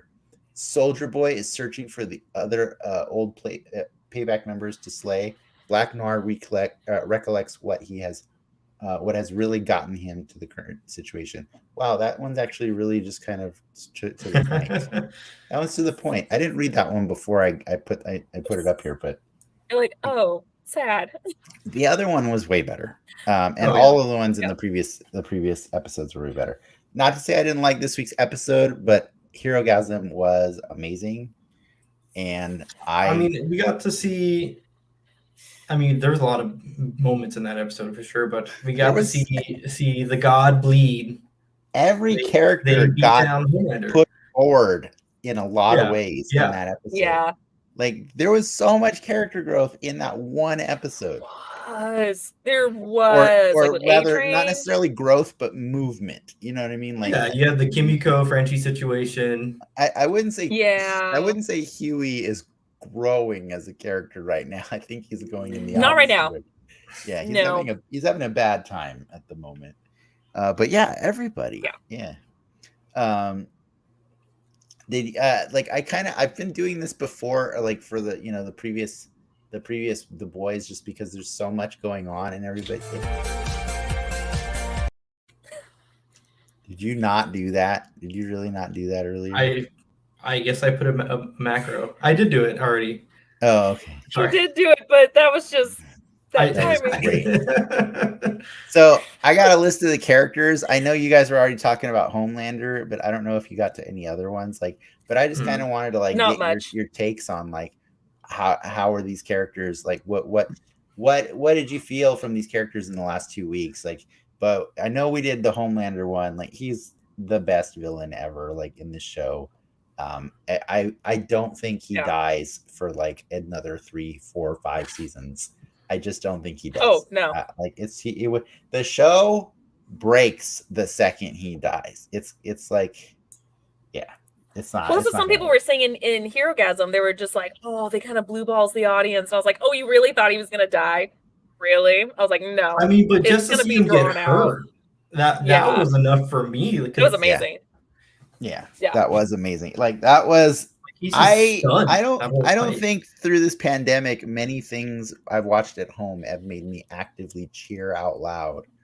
But that fight scene that I did not know I was going to get that week, because I went to the trouble of researching Herogasm because one of our guests had got us all hyped on it. And so I read Herogasm and I knew what it was about. And I was like, okay, it's a giant orgy, a giant orgy with all the super people. Mm-hmm. And I liked it. I didn't love the comic because it was funny, but it wasn't it didn't have much of a point. Just it was a side story, right? Other than to shock you, kind of. Yeah, it was a miniseries. Yeah. But this, I kind of loved that it was the backdrop of a larger story, that was going on here. Mm-hmm. A lot of different things were happening in this episode, but I will say the one thing that kind of bummed me out is in the comics, it's a much bigger scale orgy because all of the superheroes every year make up some bullshit reason why they have to leave the planet to go fight some alien invasion. They just make up shit. They basically say the heroes and the villains have to team up against this larger threat, and they're like, God bless us all, and we hope to return to you. And then they just go to this island and they just F the whole time. And that's hilarious that it starts with a media announcement. And it's hilarious also because the world has been falling for it for decades, 70 years. But this is just these two people doing this in their house and inviting C-listers. And I was like, okay, I guess that's it answered my question, because for the last 5 weeks I'm like, how are they going to do this story in the show? But the shock value was still there, trust me. Yeah, the shock value was there. Just on a smaller scale. Knock it. Ricky was telling me before the show that he was watching it in the living room when his girlfriend came home, and she had not been watching the show, and he felt really awkward when she came home to Herogasm. It was just a lot. But to his point though, you got the. I mean, are we just gonna be crass with it? You got the jizz joke, you got the boner joke, you got the butt, you got the boob shot, you got the ice dildo, but nothing overstayed. It's nothing lingered. Right? Yeah, nothing lingered. Nothing for sure. lingered. Yeah. Tell that to Mother's Milk. Okay, that's true. Throwing ropes. By the way, that was actually that was yelled out by the showrunner Eric Kripke. That was him who said that line. I do have a fun fact on this episode. Apparently, Erin Moriarty, who plays Starlight, she told media site /film that it took 12 hours a day for 5 days to film the orgy scene. And she said it was pretty wild because they were surrounded by naked people the entire time. She said, I'd never been in a room with so many dildos, so many sex toys, so much nudity, so much simultaneous sex going on, all in different ways. I had to do one scene with one character where I'm talking to him, and he's totally new. We know it's Huey. Yeah. And Oh, not Blue Lock? So I'm trying to maintain. Maybe also, yeah, you're right. So I'm trying to maintain eye contact with him because that was on the first day, and I'm still getting used to working around so many naked people. That's hilarious. That's just great. awesome. That's what this show gives humanity, like, you know, in these dark times. It's amazing. I love it. But yeah, while that would have been enough to entertain the crap out of us, we got a slugfest between Homelander, Soldier Boy, and Billy Butcher, and that was, dude. Great. I know a lot of people, you know, we have a cross section of Star Wars fans, and you know, I know last week like was the end of Obi-Wan, and a lot of people geeked out because it was the final Vader versus Obi-Wan battle, which was cool. Dude, that had nothing on my reaction to this fight where we finally got to see somebody hit Homelander. That was amazing. Well, he's stunned. Well, you get that moment. You get Huey and A-Train. You get A-Train and a Blue Hawk. Like, it all happened. You get the Deep and an octopus. You get the Deep and octopus. Don't forget, you also get the Deep singing "Imagine All the People" at the beginning of the episode. Oh my god! Oh, that's right. I was cracking up. That was so good. That was so ridiculous. All the friends that they pulled in for that scene, all the random friends of Seth Rogen, like Mila Kunis, and I don't even remember all the people. But if you look at the credits for that episode, it's pretty star packed. There was a lot. Yeah, there was a lot. Yeah. There's so much going on in Herogasm besides the actual orgy. It's too much content. Like that was the biggest bummer for me about like not doing the show last week, is I could have talked for a full hour about Herogasm, but I will move past it. I will say, do you guys have anything else to add on Butcher or Huey before we move on to other characters to check in with them and see what you thought of them? Just in the last 2 weeks, or this week too. Either way. Well, because it all transitions perfectly into the next episode. You know, there wasn't. Everybody kind of got a little bit of a continuation. Like it opens up with A-Train, right? And that this shitty situation Bob put him in. It's like, yeah. Hey, you have this. Yeah. Is A-Train even aware of the irony of dragging somebody across the road to their death? Like that's yeah, that's pretty brutal. That's quite a hate crime, by the way. Like I'm just saying, that's kind of been done before. A-Train, just putting that out there. Yeah. But he can run again now. Yeah, because that dude's heart is inside of him. Yeah. That's gross. He's got a racist heart. He still had a heart. Yeah. Especially when he's dragged face first. I'm like, he still had a chest cavity at all? Yeah. The only thing I was happy for until the conversation happened, and then I was really disappointed in Billy, was he had the whole thing, the whole torture in his mind thing happening in the most recent episode. You saw him realize that I am a dick, I'm becoming my father, this is not who I should be. And yet he learns about Temp V, lies to Huey about it. I was disappointed in that you moment. Mother, because he was going to be sincere for a moment. And then he decided to go right back to who he was. And I was like, that's what he does, man. You think, but here's the thing. Is that redeemable? You think that prison that Mindstorm put him in isn't the prison that he's already in all the time? But he had a chance to be good about it. That's his waking reality. He thinks about Lenny every day of his life. You just know he 100%. does. And every day he thinks about Lenny and then goes and does the horrible things that he does. Like that's the character. That's Butcher's every much the villain that Homelander is too. And that's why it's so great to watch. You know what I mean? Because they're two villains on the different teams. He's horrible, and I like, but I can't help but see like this logical progression of, okay, if that's what Temp V is doing to you, I was kind of quite shocked that Starlight didn't steal more actual Compound V. She would have.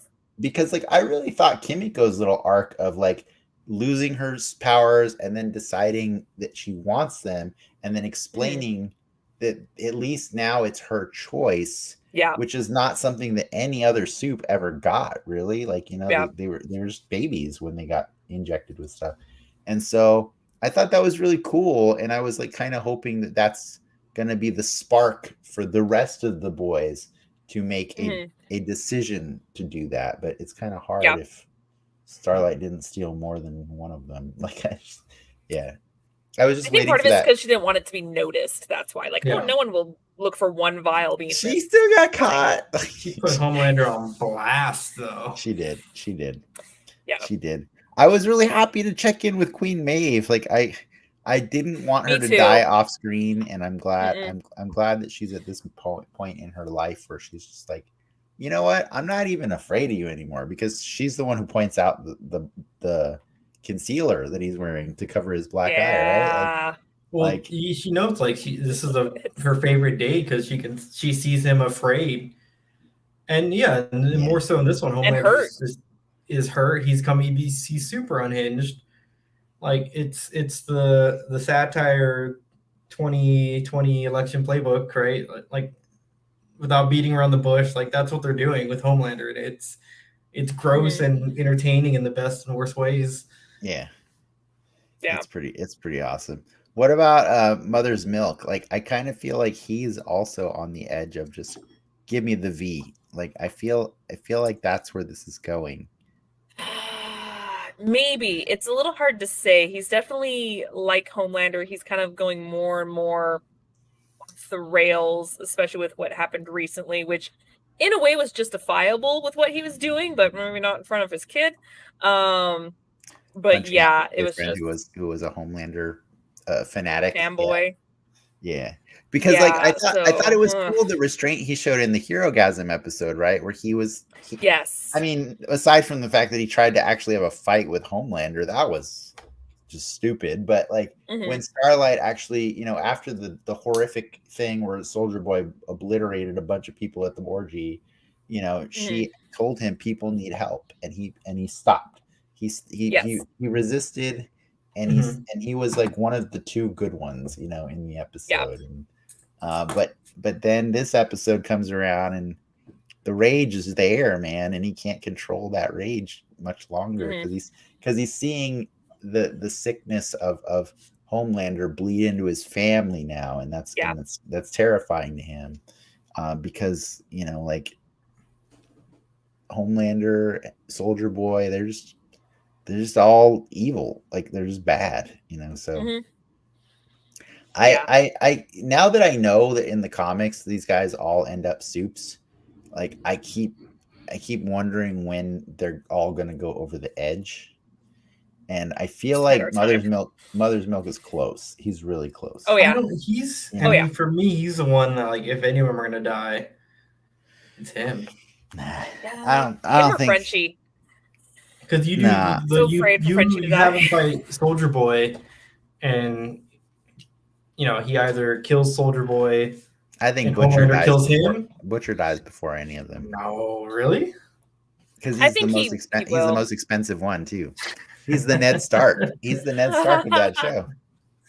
He is, but it's. I'm now terrified of next week's episode because of the reveal at the end, where I was just like, oh shit! Now these two assholes are going to team up, and now they have two people to deal with when they had just the one. And I'm like, I mean, we just learned at the very end in a phone call that Soldier Boy is probably Homelander's dad. So like, and you see it in them too, right? Like there's so much of the same person. There's a slight sympathy I kind of have for Homelander. It's like I gotta be very careful with my next words. You really do. Of his upbringing. Like he's just very much a science experiment, you know, and you know he was force fed this whole background in Americana. None of it's real, and he knows obviously that none of it's real. Like it's what he was just taught. But to be in that since you were born, like, you know, I don't want to say you can't blame the guy, but there is a certain edge of Homelander. It's like you know with the blanket. Yeah. The shred of humanity that he once had. So I don't remember what the deal with the blanket was.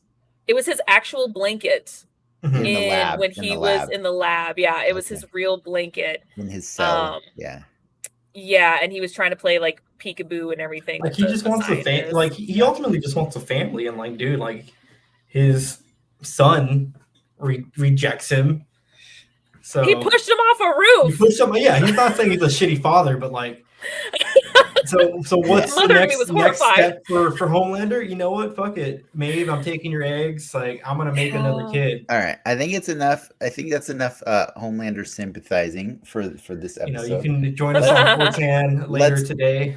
Let's move on. What about Frenchie? I like Frenchie. I don't want him to die. That guy is a straight up drug addict, man. He is a drug addict. Out of him. Give him a break. He's in pain.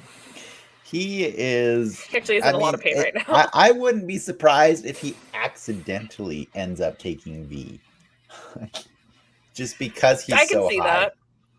I could see that. I think Kimiko would keep him in check though, because she just is always there. She's got, now that she's got her powers back, she could just have that sense maybe that's like, oh, something's bad with him. I love that character, by the way. Like Kimiko is. She says so much without saying anything, and that's those are some of my favorite characters in stories. Which brings me to the other one, which is Black Noir. Oh my god! Cartoons in his head, man. Really horrific cartoons in his head. I think they allude to it though, because they hit at like the trauma, like the physical blunt trauma that he's experienced. So we're maybe, yeah, I could totally see him seeing these types of images in his head. Well, he also has a piece of his head missing. Like, I mean, yes, we saw like the brain fall out in the cartoon, but when you also remember the flashback, he did have a huge gash. He did. He had a huge gash, right? So because in the flashback, that was from Grace's perspective, right? Grace Mallory, and so she got knocked out at some point in that, so she didn't see what transpired. She just knows when she woke up. All this carnage had happened, and Soldier Boy was gone, right? So this reenactment from Buster Beaver and his crew, it actually fills in the blank that we've been waiting to see, right?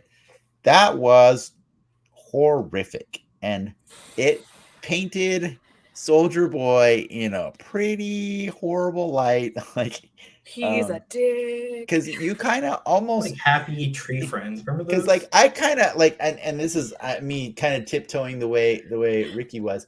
I was kind of like believing that the show was trying to make him a sympathetic character for the last few episodes, because you know he's kind of like that real world take on what if Captain America really happened, right? Like it would be really tragic. It would be very disorienting, and he wouldn't quite know how to fit in this world, and who knows what kind of PTSD he would either have had from Ben or develop because of this shocking, you know, re-entry into a modern society.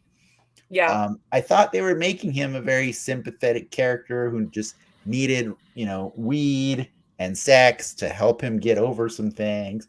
But man, that cartoon flashback woo, that was violent, and that we also learned that he's not a all-American boy either. Like they disclosed the Normandy thing, and like how a lot of his stuff was staged, and photo ops and staging. Yeah, exactly. You know, he's the antithesis of Captain America, which is pretty cool. Oh yeah. I've explained before, but you know Jensen Ackles' history with that, right, Lacey? I do, yes. Yeah, it's pretty cool that he gets to play a Captain America. Yeah. But it is a effed up Captain America for sure. It's Captain America gone wrong. Yeah. I'm gonna move through some other characters really quick before we wrap the show up soon. Ashley, any hot takes on Ashley lately? I hate her so much. I love her. hate She's her so insane. much. She's She is. she's She gets so smacked crazy. around. Oh man, She's got the her eyes. She's so good with her eyes. It's the eyes. A-Train's back, baby! Woo! Yeah, isn't that your catchphrase? She's like, yeah, yo, yo. I'm like, no. There's a lot of moments where I'm like, stop, girl, stop. Oh, You need to she's just, so good. I Oh. don't ever do we see want her Edgar to back die. or no? Stan Edgar? Yeah, Yeah. he'll be back. He'll be back. He's not done. He'll be back. Oh yeah. Fun fact, when I was putting together the trivia for the show, do you know that Stan Edgar's never been shown in the comics? He is a voice that Really? exists off panel. Like they never show him. So it was just, it was a really interesting change they did for the show, which is they made him the face of Vought and somebody who's, in the public eye a lot and stuff. And they got a great actor to do it too, so. Love him. He always plays a villain. Yeah, Giancarlo just Esposito most of was the time. great. Yeah. He's perfect. Vicky Newman. She had some pretty cool episodes. In Herogasm, she had a moment. Didn't she make Starlight's nose bleed last week? She did. Yes. She did. Oof. That was the power. I kind of saw that coming. Saw that coming, actually. And then she almost got choked to death by Homelander this week. She could have popped his head though. She wanted to. She could have. Could she have? We don't know. I think I think that's the thing with Homelander though, is that we can obviously see with enough supers they could take him down. But he strikes so much fear into everyone that even if they had the power like her, she probably could have easily popped his head. Mm-hmm. Yet she was afraid of him. She's playing the long game though. She is. Well, I like it's 50-50 maybe. To Lacey's point, like you get to see the people around him who are like enabling him, and you get to kind of play with their moral compass as well. Like, am I doing it so you won't kill me, or am I doing it because I'm kind of down with it? Like, that's all. It's all gross. Do you think we're gonna get to see her daughter's power before the end of the season? Yes, I think so. It would be weird to do it by next season when they've already done it this season. It would just be like, oh, that's right. They gave her powers. Well, this one's like, oh, no, it's still kind of fresh. You think she's going to be president? I hope. Do you think we're going to see little Nina again this season? Yes. She dipped out hard after that went off the radio. Kimmy didn't kill her. Oh, yeah, I hope so. Those people without powers at all, and that was violent. I love her. Yeah, I love her so much. She's definitely my favorite character. I think my estimation of little Nina went up just because she did the most practical thing a villain never does by just taking off as soon as shit got bad. Like, I was like, okay, I like you. You understand the world you're living in right now, and smart. She was smart to do that. That was pretty cool. Because she's like, these people have guns and muscle, and yet she took them out. No, she's not going to compete with that. I'm going to take off. See you in a couple episodes, maybe. Yep. I'm not sure. I'm not sure if we see her again this season or if she comes back stronger next season. You can go either way. We're still like small playing this show because what this show operates in large strokes, like large brush strokes. Every season ends with some giant world-changing thing happening, you know what I mean? So what season 1 ended with like I think people finding out that the soups were created by Vought, right? And then and then season 2 is like exposing that Vought worked with Nazis and stuff like that, and I think I'm trying to remember. Oh, and then season 1 also the rest of the world starts getting Compound B, right? Like terrorists. It's just so I just can't help but wonder like what's going to happen at the end of this season that is like a game changer, and I feel like it's V is going to be widely circulated in dangerous ways in America, but I'm not sure. I'm not sure, but I do have what is your idea, by the way? I think so. They're definitely going to do something with Temp V. I think they're going to do they're still going to test it behind the scenes, but they're going to have like a I don't care attitude and distribute it amongst certain people, maybe not even just the army. Arm yourselves against this super villain without threat. telling them the consequences. Maybe. So we're just, but I think part of it is going to be maybe because this is when he starts to snap a bit more. Is Homelander doing it? Yeah. Because he's now in hot water. Yeah, I feel like I wouldn't be shocked if this ended with some sort of insurrection. Well, if you give everyone the V and they could become addicted, you can kind of play on like the commentary of like the war on drugs and shit for season. Yeah, it lines up. But everyone dies. It's true. I don't know what are we insurrecting, right? What's the? Well, right now Vought seems to be backing Dakota Bob as their person that they want in the White House. But we'll see. We'll see. I mean, the spin is there for Newman, and then I think they probably pull on that comic book thread. Yeah. I do have one more character to throw out there that I forgot to bring up earlier, just to get your hot takes on them. They've been in the show before, and they have a pretty strong presence.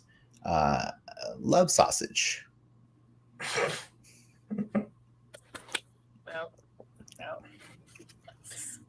I hate that guy so much. He was gross when he first appeared, and with the whole thing with Mother's Milk, I was just like, oh God, no, that is not what he's doing, is he? And then when you see him in Hero Gasm, I'm like, weirdly enough, that was the one thing that disturbed me the most, which is really weird to say, but that disturbed me the most. I'm like, please, no. Is it a Mr. Fantastic thing where it stretches? Or is it just that long and he has to just carry it? Stretches. No, we've seen him retract it. Yeah. Okay. By the way, I almost included Love Sausage's comic book picture in the trivia, but it's kind of a dead giveaway. Like it's. Do you see it? You can see the outline of it in his spandex. And it's like, well, I can't.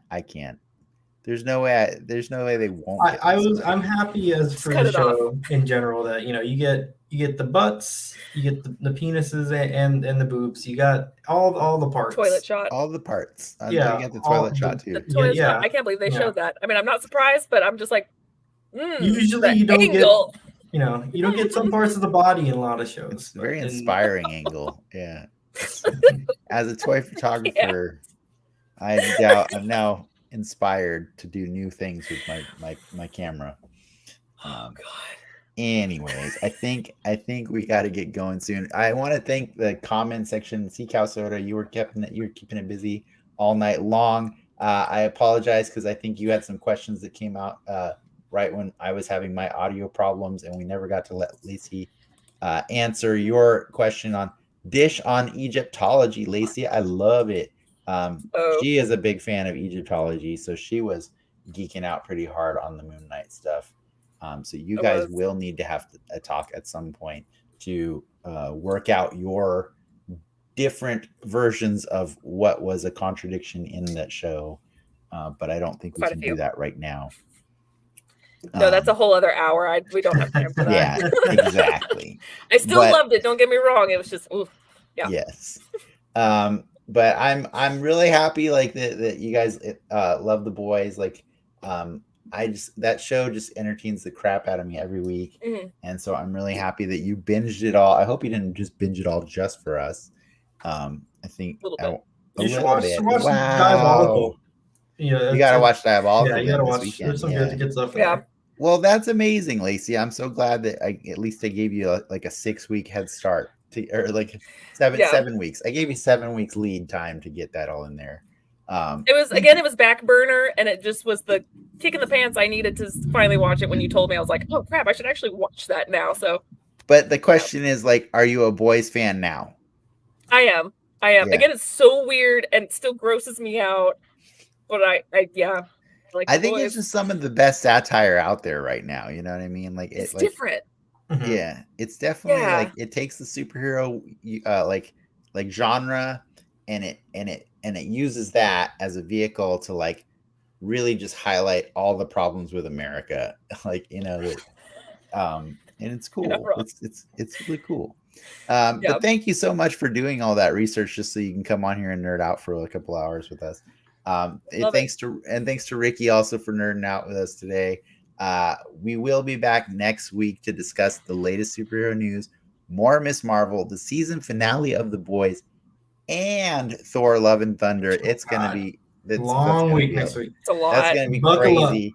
That's all with our special guest Lindsay, because she's the only person I could get to commit to watching all that content, because I'm going to make her watch it with me. I'm sorry. It's just the day one movie I can't do. Don't apologize. I only book Lindsay because we are the crazy ones in this situation. We are the crazy ones. We are the abnormal ones. Yes.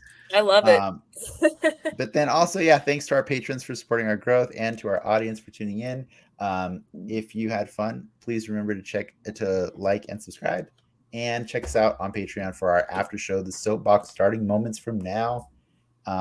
Lacey, do you got anything you want to plug before we take off? Like, are you still doing your streams, or is that kind of like not happening right now? It's been a very busy year, so I've been streaming very far and few in between. Still doing streams on Behold Roleplay, lots of D&D happening. But yeah, it's something I want to get back into. It's just been a slow start for this year because a lot of crazy stuff happening. So. And they can find you at Zora for me, right? On yes, various places. Yes. On everything. Yeah. On everything. I keep it simple. Cool. All right, guys. I think we got to wrap this up. We'll continue nerding out for a little while longer on the Soapbox. Anybody who wants to hang out over there, go for it. See you next time on Den Excelsior True Believers. Enough said.